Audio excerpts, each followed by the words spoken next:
ईश्वर Sharma Jhumra Hazaribagh presents Shri Vishnu प्रवचनम। सभी सज्जनों एवं माताओं को दीपावली फिर एथी करो इसको। श्री विष्णु प्रवचनम। तुलेश्वर शर्मा झुमरा हजारीबाग झारखंड प्रेजेंट्स श्री विष्णु प्रवचनम।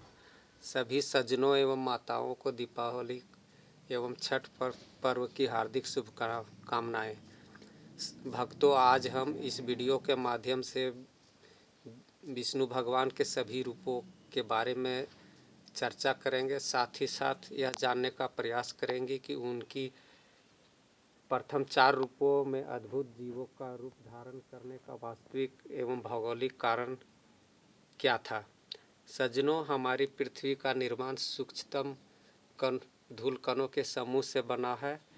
कालांतर में इसकी आकृति अर्ध कटोरे के समान हो गया था, जिसमें पानी ही पानी था, जिसमें बहुत सारे विशालकाय जलीय जीव रहते थे। उसी पानी के निचले स्तर में एक विशालकाय दैत्य शंखासुर वास करता था। वह निरीह और कमज़ोर जीवों का भक्षण करता था। उस जलीय साम्राज्य की रानी मत्स्या थी, जिसका जन्म कार्तिक शुक्ल पक्ष तिथि नवमी बुधवार को हुआ था। मत्स्या के बार बार आग्रह करने के बावजूद भी शंखासुर जलीय जीवों का भक्षण नहीं छोड़ा। तब मत्स्या अपने इष्ट देव विष्णु के समक्ष इस समस्या से छुटकारा हेतु आग्रह किया। तब भगवान विष्णु स्वयं शंखासुर के समक्ष बेकसूर एवं लाचार जलीय जीवों का भक्षण न करने का आग्रह किया, लेकिन शंखासुर उनकी बात न मानकर युद्ध के लिए ललकार दिया। तब भगवान विष्णु को मत्स्य रूप में अवतरित होना पड़ा। दोनों के बीच में भयंकर युद्ध हुआ और अंत में शंखासुर मारा गया। युद्ध इतना भयावह हुआ कि पृथ्वी अपना आधार ही छोड़ दिया और इधर उधर ऊपर नीचे होने लगी। इसी क्रम में पृथ्वी की टकराहट अपने से कई गुना बड़ा ग्रह बृहस्पति से हो गया, जिसके फलस्वरूप विश्व में 4 विशाल पर्वतों हिमालय, आल्प्स, एंडीज और रॉकी पर्वत का निर्माण हुआ। इन्हीं को स्थिरता देने के लिए भगवान विष्णु को कच्छप का रूप धारण करना पड़ा। उसी समय पृथ्वी का घूर्णन और परिक्रमण गति भी प्रारंभ हो गया। साथ ही साथ दिन रात, मौसम, जलवायु इत्यादि भी बनने लगे। आज भी पृथ्वी उसी कच्छप रूप में विराजमान होकर घूर्णन और परिक्रमण का कार्य कर रही है। हालांकि बाद में ब्रिटेन के प्रसिद्ध वैज्ञानिक सर आइजैक न्यूटन ने सिद्ध किया कि पृथ्वी के पास अपनी एक गुरुत्व बल है, जिसके आधार पर वह अपना काम कर रही है। संपूर्ण विश्व का निर्माण इन्हीं 4 पर्वतमालाओं के इर्द गिर्द होने लगा। काफ़ी वर्षों के बाद हिरण्याक्ष नाम का दैत्य की नज़र इस पृथ्वी पर पड़ी और इसका अपहरण कर लिया, अपने सुदूर ग्रह में छिपा दिया। भगवान विष्णु को दैत्य हिरण्याक्ष से पृथ्वी को मुक्त करने के लिए वाराह यानी शूकर के रूप में अवतरित होना पड़ा। सज्जनों, वाराह यानी शूकर ही ऐसा प्राणी है जो मिट्टी एवं जड़ों को खोदने में माहिर होता है।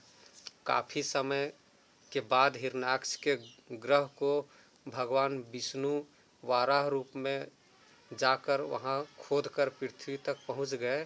तत्पश्चात दोनों के बीच भयंकर युद्ध हुआ और अंततः हिरण्याक्ष को मारकर पुनः पृथ्वी को नियत स्थान पर स्थापित करने में सफल हो गए। सज्जनों, विष्णु रूपेण वराह का अवतरण शुक्ल पक्ष चैत्र मास दिन रविवार त्रयोदशी को हुआ था। करोड़ों वर्षों के पश्चात पृथ्वी पर हिरण्याक्ष का छोटा भाई हिरण्यकशिपु का साम्राज्य हुआ। उसका एक पुत्र प्रहलाद था, जो कि भगवान विष्णु का परम भक्त था। बार बार मना करने के बाद भी हिरण्यकशिपु प्रहलाद को विष्णु भक्ति से अलग न कर सका। तब वह अपनी बहन होलिका को प्रहलाद को मारने का भार सौंप दिया, लेकिन होलिका स्वयं आग में जल गई और इसी उपलक्ष्य में हम सभी होली मनाते हैं। हिरण्यकशिपु विकट स्थिति को देखते हुए ब्रह्मा जी की तपस्या में लीन हो गया और अनेक तरह के वरदान प्राप्त कर लिया, जैसे न पृथ्वी न आकाश में मारने का, न दिन में न रात में मरने का, न तो शस्त्र से न ही अस्त्र से मरने का, न ही देव न ही दैत्य से मरने का, न ही घर के अंदर न ही घर के बाहर मरने का, जैसे अन्य वरदान प्राप्त कर लिया।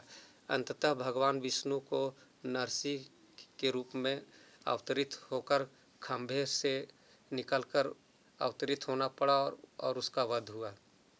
सज्जनों, नरसिंह अवतार का उत्पत्ति वैशाख शुक्ल पक्ष 14 रविवार अंगिरा संतवर विशाखा नक्षत्र के सायंकाल में हुआ।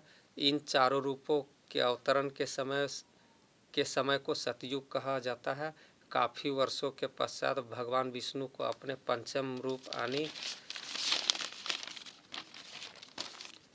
वामन का रूप धारण करना पड़ा, जो महाराज बलि के दान देने की अहंकारता को दूर करने में काफ़ी उसका अभिमान को दूर करने में काफ़ी सहयोग किए। इसके अंतर्गत 52 रूपेण भगवान विष्णु ने 3 पग जमीन, धरती, आकाश और पाताल को मांगकर उसे स्वर्गलोक भेज दिया। वामन रूप की उत्पत्ति भाद्रपद शुक्ल पक्ष 12 शुक्रवार को श्रावण मास में हुआ था। भगवान विष्णु का छठा रूप परशुराम के रूप में अपने पिता की मृत्यु का बदला एवं अभिमानी क्षत्रियों राजाओं के संहार हेतु हुआ था। परशुराम के पिता के पास कामधेनु नाम की गाय थी जो मुँहमांगा दूध देती थी। कुछ राजाओं ने उसके पिता को मारकर उस गाय को ले गए थे। इसी का प्रतिशोध में परशुराम ने अपने परशु यानी फरसा से सारे दबंगों का विनाश कर दिया। भगवान विष्णु का 7वां रूप भगवान राम के रूप में हुआ, जिनके माध्यम से असंख्य दैत्यों का संहार और रावण का भी अंत हुआ। भगवान राम का नाम लेते ही आपका मुंह खुल जाता है। रा शब्द का शाब्दिक अर्थ समूचा ब्रह्मांड है और माँ का अर्थ मैं है, अर्थात राम का नाम लेते ही समूचा ब्रह्मांड के आप नमन कर लेते हैं। इनकी जन्म अयोध्या में महाराज दशरथ के प्रथम रूप में हुआ और इनकी जन्म चैत्र शुक्ल पक्ष 9वीं को हुआ था। वामना अवतार से रामावतार के समय को त्रेता युग कहा जाता था। भगवान विष्णु का 8वां रूप भगवान कृष्ण के रूप में कंस और महाभारत में धर्म और अधर्म के न्याय करने हेतु हुआ था। इसके अंतर्गत उन्होंने गीता का भी उपदेश दिया, जिसका जन्म भाद्रमा कृष्ण अष्टमी को मध्यरात्रि में हुआ था। बौद्धावतार भगवान विष्णु का 9वां रूप है, जो हिंदू धर्म में बलि प्रथा के खिलाफ हुआ था। इसका एकमात्र उद्देश्य सत्य और अहिंसा था। इनका उपदेश था बुद्धम शरणम गच्छामि धर्मम शरणम गच्छामि। इनका जन्म आश्विन शुक्ल पक्ष 10 दिन गुरुवार को हुआ था। कृष्ण और बुद्ध के अवतार के समय को द्वापर युग कहा जाता है।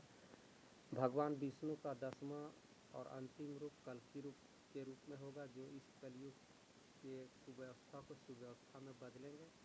इनकी उत्पत्ति विष्णु नामक ब्राह्मण के पुत्र के रूप में होगा। वास्तव में कल पुर्जे, गरीब मजदूर और हम सभी ही इस कलयुग का स्वरूप है। धन्यवाद। इस वीडियो को लाइक करें और सब्सक्राइब करें।